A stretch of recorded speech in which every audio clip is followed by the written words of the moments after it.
544 centimeters in feet? First of all, we need to know the value of 1 centimeter in feet. It's always 1 centimeter equals 0.03280839895 feet.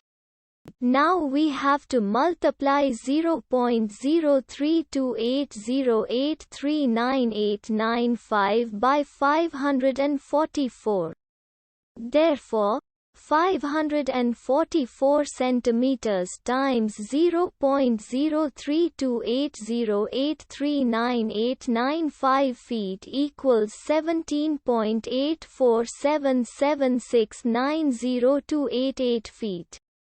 So, in other words, 544 centimeters equals 17.84776902888 feet.